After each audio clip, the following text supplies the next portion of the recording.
e experiência em controle de ponto, controle de acesso e segurança eletrônica. E Prefeitura de Belo Horizonte, PBH App. Solicite serviços direto do celular.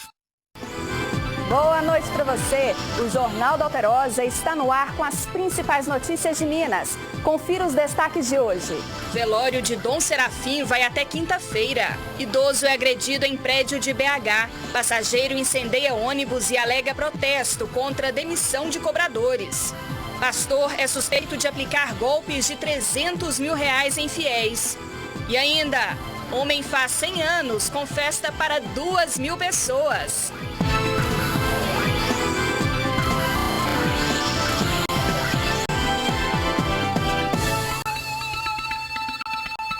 Uma pessoa morreu e outra ficou ferida depois que parte da obra de uma casa desabou no centro de Confins, região metropolitana de Belo Horizonte. O Corpo de Bombeiros disse que a residência de 2 andares caiu em cima de 2 pessoas que, segundo testemunhas, trabalhavam no local. Uma das vítimas foi levada para a policlínica da cidade. José Antônio do Carmo, de 59 anos, ficou preso debaixo dos escombros e morreu no local. A Prefeitura informou que a construção é irregular e não possui alvará. Ainda segundo a Prefeitura, todas as medidas de fiscalização estão sendo tomadas. O velório do cardeal Dom Serafim Fernandes de Araújo será realizado até quinta-feira. O arcebispo emérito da Arquidiocese de Belo Horizonte morreu aos 95 anos. O velório e sepultamento do cardeal será realizado na paróquia Nossa Senhora da Boa Viagem. A igreja aberta de forma ininterrupta a partir de hoje às 20 horas até quinta-feira às 17 horas, onde será celebrada com a presidência de nosso arcebispo Dom Valmor a última missa e seguida do seu enterro, do seu sepultamento. Amanhã durante todo o dia, começando a primeira missa às 7 da manhã e teremos missa ao longo do dia e quinta-feira teremos vários horários de celebrações também, encerrando com a última às 17 horas. Dom Serafim morreu aos 95 anos, vítimas de complicações de uma pneumonia. Para os fiéis, ficam o legado e as lembranças de um homem que transmitia paz por onde passava. Ele era uma pessoa muito dócil, pessoa carismática, com o povo. Serafim Fernandes de Araújo nasceu em Minas Novas, em 1924. O religioso fez o seminário em Diamantina. Em 1959, aos 34 anos, foi sagrado bispo, o mais novo a assumir o posto no Brasil. Em Belo Horizonte, assumiu o cargo de vigário-geral. Além de professor de cultura religiosa da PUC Minas, no ano seguinte, reitor da faculdade. Em 1986, tornou-se arcebispo metropolitano de Belo Horizonte. Em 98, foi nomeado cardeal. José Tarcísio, professor de Direito, era amigo de Dom Serafim. Ele lembra com alegria de todo o tempo que trabalharam juntos na PUC Minas. Ele apreciava muito, tinha muito gosto de viver. Além disso, era conservador nas questões relativas à doutrina da igreja, mas bastante compreensivo e tolerante, muito paciente. Então, um verdadeiro missionário à frente da igreja de Belo Horizonte. Dificilmente vocês vão encontrar uma pessoa mais feliz do que eu. Dei a vida. E é isso que Deus me pediu. Um idoso de 63 anos foi agredido por um homem de 36 em um prédio no centro de Belo Horizonte. Veja só as imagens.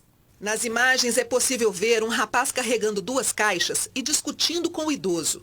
Parece que eles se desentendem e a discussão fica mais acirrada, até que o rapaz parte para cima do idoso e o agride com socos. O homem cai e continua sendo espancado. São vários murros sem nenhuma reação. A vítima, Jefferson Terra Passos, tem 63 anos e, segundo a família, as agressões e ameaças por parte do rapaz são constantes. E tudo seria por causa de uma dívida de condomínio. O idoso é um dos proprietários e síndico do prédio, onde o agressor tem um imóvel.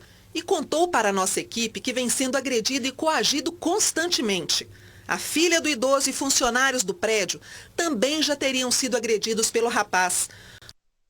A família do acusado afirma que 2 dias antes dessas imagens, o acusado e o filho dele apanharam do idoso. O advogado da família vai entrar com pedido para que o responsável pelo prédio também divulgue as imagens que mostram as agressões. O show surpresa da Marília Mendonça ontem em Belo Horizonte causou confusão. A organização do evento estimou o público de 15 mil pessoas. Mas, segundo a Polícia Militar e a Prefeitura, mais de 50 mil fãs estiveram na Praça da Estação. 46 ocorrências foram registradas, 14 pessoas foram presas, 5 delas por promover arrastões durante o evento. 2 pessoas foram atingidas por golpes de faca, uma antes do evento e uma após, durante um assalto. Houve aí, a apresentação de um documento, mas que não condizia com o evento que foi realizado. É isso mesmo, Major? Exatamente. Eu mostro para vocês aqui, nós temos 2 ofícios.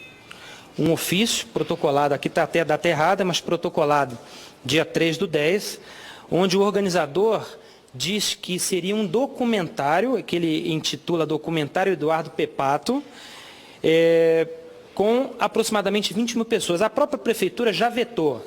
Então há uma retificação no mesmo dia, dentro dos limites da Praça da Estação com 15 mil pessoas. Em nenhum momento diz ser um show da Marília Mendonça, notadamente show que arrasta multidões. Evidentemente que se nós tivéssemos essa informação com mais claridade, nem na Praça da Estação poderia ser realizado. Mineirão, outros que são comumente a esplanada, por exemplo, é um desses pontos, que nós criamos pontos de chegada, delimitação, fiscalização, a aproximação de público, tudo isso tem que ser mensurado. Só para a gente ter uma ideia, quanto mais de efetivo que teve que ser levado para lá no momento em que percebeu-se ali o tamanho dessa confusão?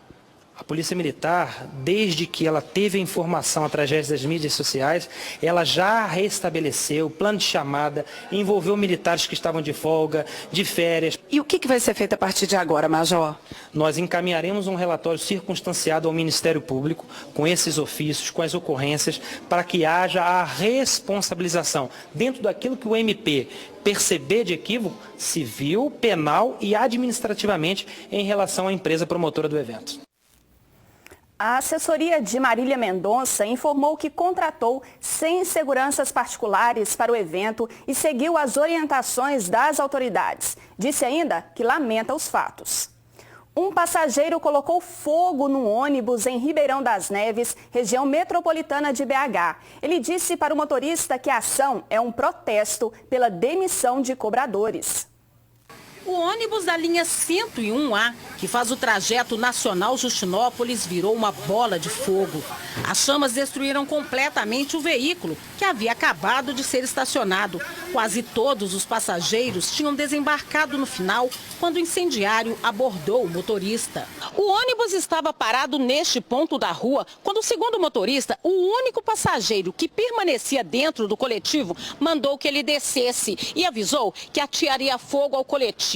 Ele informou que a motivação seria um protesto pela demissão de cobradores que não teriam recebido direitos trabalhistas. Em seguida, o motorista desceu. Ele contou à polícia que só percebeu que outras pessoas entravam no coletivo, mas não sabe dizer quantas. Em seguida, ele viu que as chamas se alastravam. O fogo atingiu esta árvore aqui, a fiação elétrica e toda a fachada dessa casa. Uma família ficou presa aí dentro, até que um morador da residência usasse a própria mangueira para apagar as chamas. Outros moradores também contam que passaram por muito susto. Eu achei que ia cair lá dentro, ia lastrar lá dentro, porque eu fiquei desesperada. Não deu nem pra gente sair cá fora, porque visto que está bem próximo da gente, a chama estava muito alta, eu fiquei com muito medo. E do outro lado eu tenho um depósito de gás, ao aperto que eu passei. Nós tivemos que tirar os botijão correndo,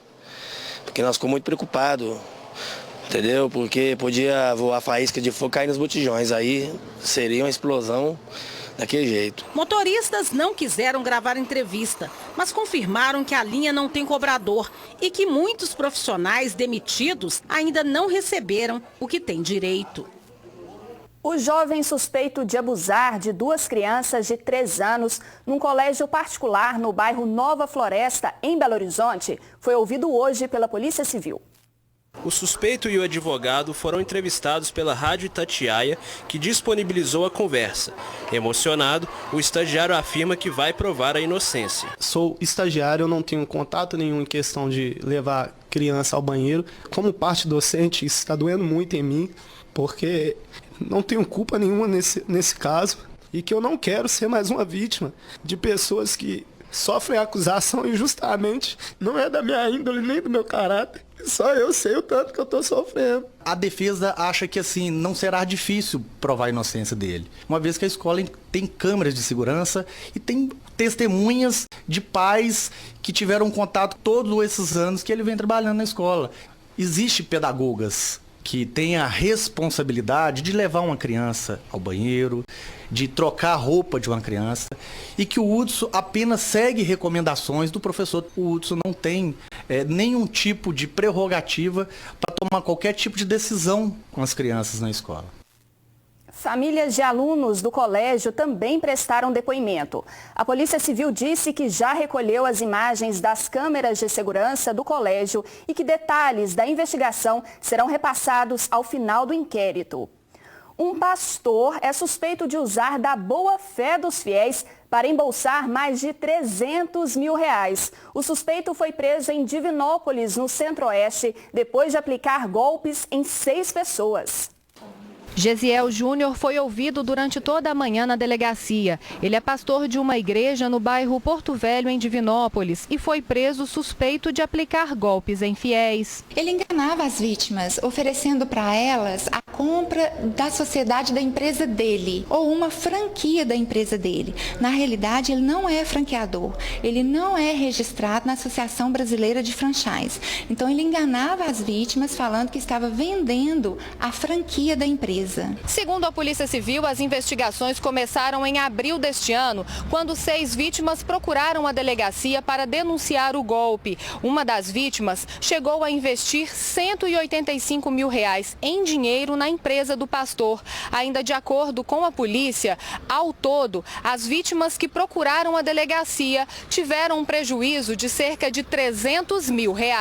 Os depósitos, ora feito na conta da igreja e ora na conta da empresa dele. Os depósitos de valor maior foram na conta da igreja e que ele justificou que seria doação para a igreja. Temos vítimas que abriu uma franquia, não. A empresa dele na cidade de Ipatinga, outra na cidade de Itaúna, e aquilo ali foi só fachada. Você nega todas essas acusações? Sim, é uma situação que, se fosse sério e verdadeiro, eu não estaria fazendo essa entrevista. O pastor Gesiel está preso preventivamente e foi encaminhado para o presídio Floramar. E o processo vai ser remetido à justiça e nós já fizemos pedido de quebra de sigilo e bloqueio de valores para futuro ressarcimento das vítimas. Não saia daí, voltamos já já.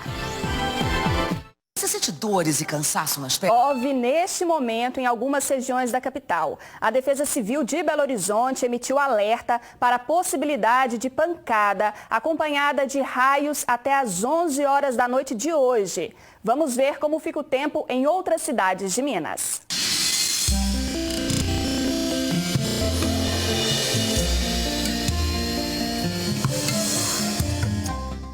Tempo nublado com pancadas de chuva e trovoadas no sul e no Triângulo Mineiro. Já na região metropolitana e na zona da mata, o céu aparece fechado com algum risco de chuva. E nas demais regiões, o tempo fica parcialmente nublado. Em Belo Horizonte, mínima de 17 e máxima de 30 graus. Em Monte Santo de Minas, mínima de 12 graus e máxima de 32. Em Arinos, previsão entre 18 e 37 graus. Em Pimenta, mínima de 17 e máxima de 33. E em Montes Claros, mínima de 15 graus e máxima de 39. A CEMIG lançou hoje uma empresa de energia solar e soluções energéticas. O foco é atender pequenos e médios empresários. A CEMIG, sim, ela está trazendo soluções inteligentes para o consumo consciente e mais barato de energia pelos nossos clientes. Hoje nós temos 3 usinas e vamos chegar no final de 2020 com 32 usinas. Sempre em parceria privada, com participação 49% CEMIG, 51% parceiro privado. Isso daqui fará com que esses empresários, tanto da indústria como do comércio, possam receber a energia da geração distribuída, que são energias renováveis, tanto a solar como a eólica. O pleonasmo é assunto de hoje para a professora mais divertida do Brasil, Cíntia Chagas. Fique atento às regras da língua portuguesa e melhore o seu vocabulário. É a coluna Rasgando o Verbo aqui no JA.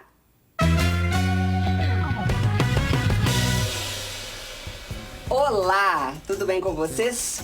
Olha pra você ver. Olha pra você ver?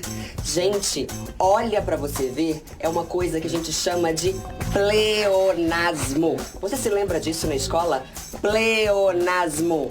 Pleonasmo é uma repetição desnecessária. É uma coisa chata, enfadonha. Ninguém merece pleonasmo. E nós, mineiros, temos o hábito de falar olha pra você ver. Bem, se eu olho, já é pra ver, não é verdade? Diga apenas olhe, veja, tá? Outro pleonasmo que cometemos muito é o tal do elo de ligação.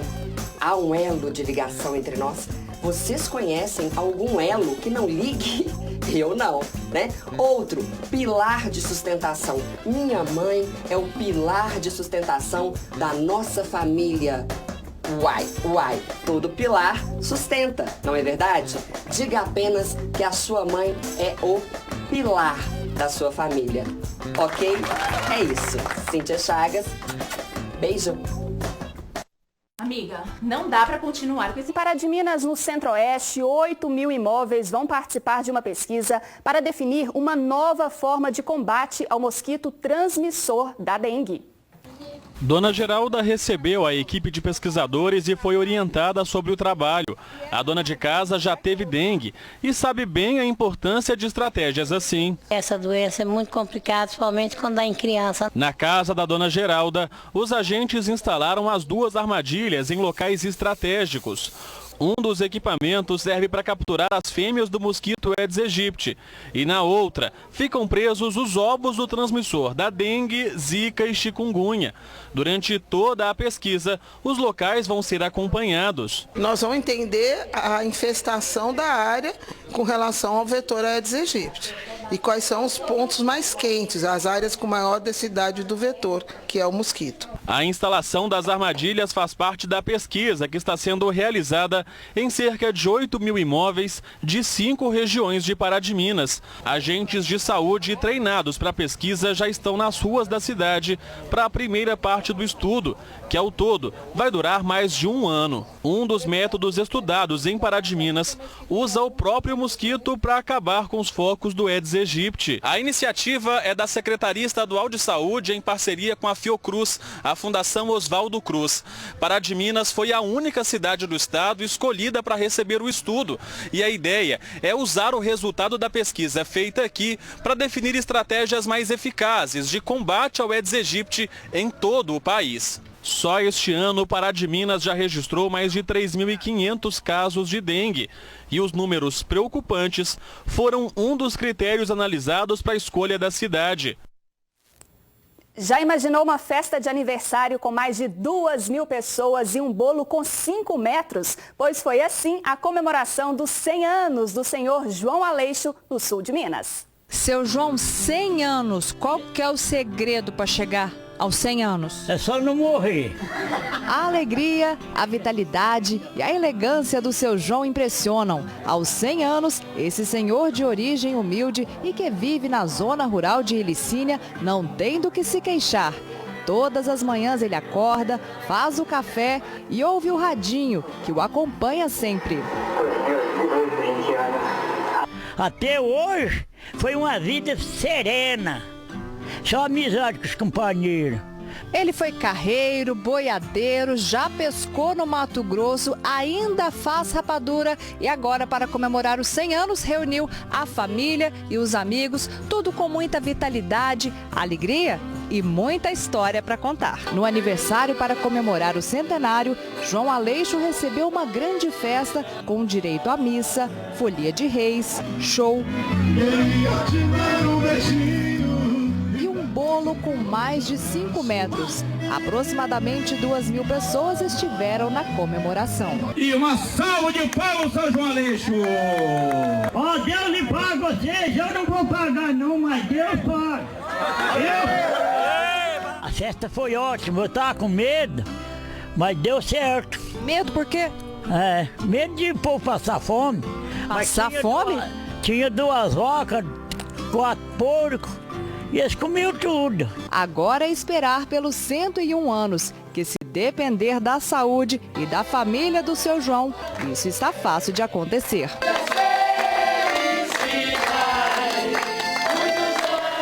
Boa noite, até amanhã.